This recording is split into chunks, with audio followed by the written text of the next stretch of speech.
So, sa video na ito mga ka-corner, i-share ko lang yung experience ni Baby Girls doon sa province nung umuwi kami.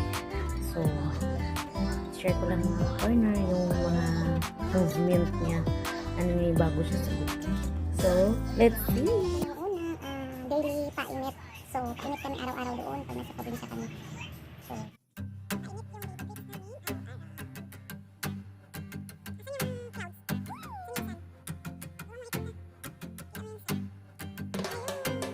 yung sumakay ng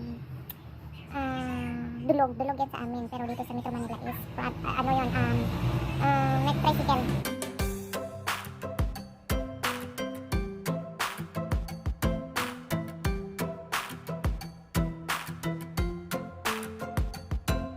Siya kay airpot, gano'n, banding sila.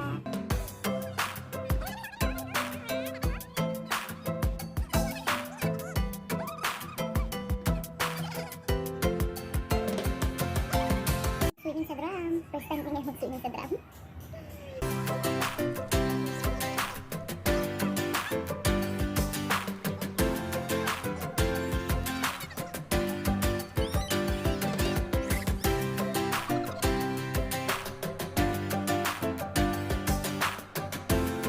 Kinausapan niya yung baboy namin.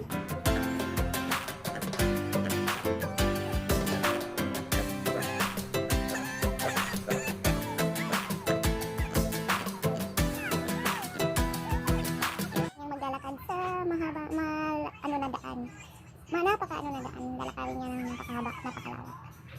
So, medyo napagod daw siya, sabi niya. Lakad na! Sunod ka kay ate ha!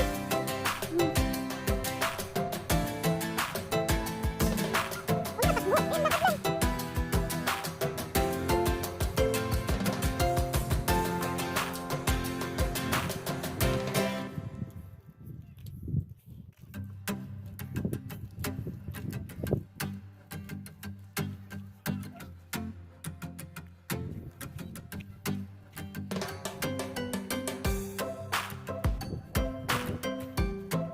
Oh, saan ka akyat?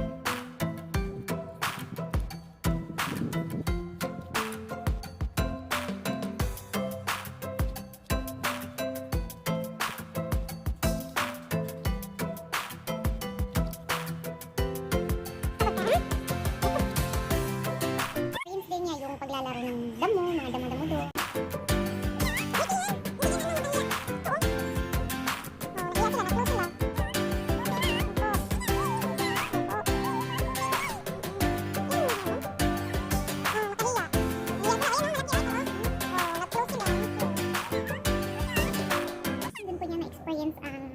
Lupa na brown kaya madulas at siya ay nadapa.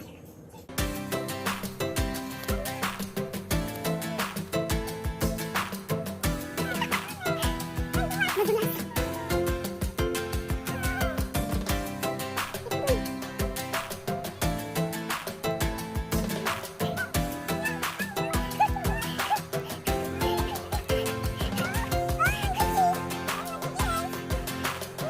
Kinausap niya yung kanyang sarili.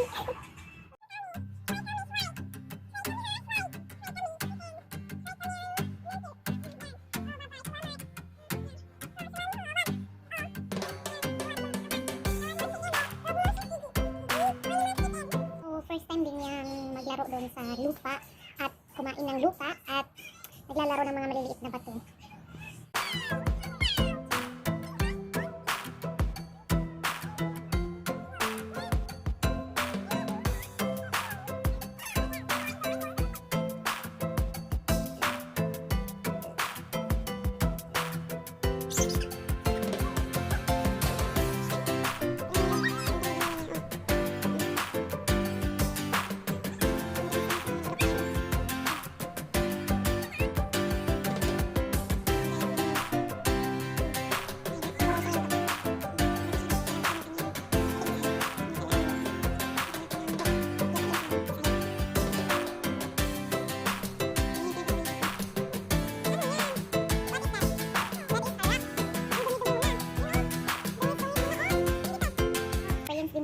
corner na nakagat siya ng langgam. Maraming langgam doon sa bukid.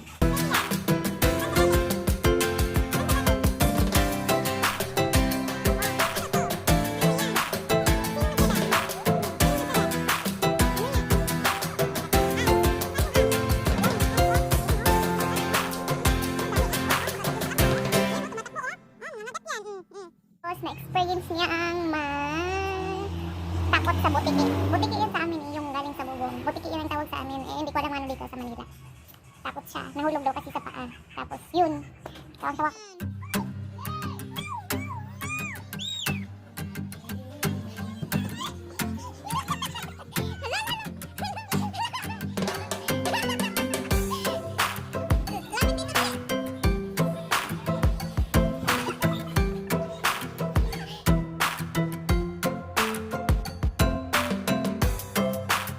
Hanggang sa siya ay maglalaro mag-isa. Yan, laro-laro muna siya. Siya lang muna mag-isa. Hanggang sa siya ay makatulog. Tulog na siya. Maginawa yung probinsya namin. Yun po yung experience ko hate dun sa probinsya sa bukid namin. Pag na-experience niya kanyang bakasyon doon sa probinsya, nadapa, naglalaro ng baboy, dumi, lupa, yan po ang naglalaro niya. Ang sabi niya, tinitake niya yung lupa, so talagang bata siya.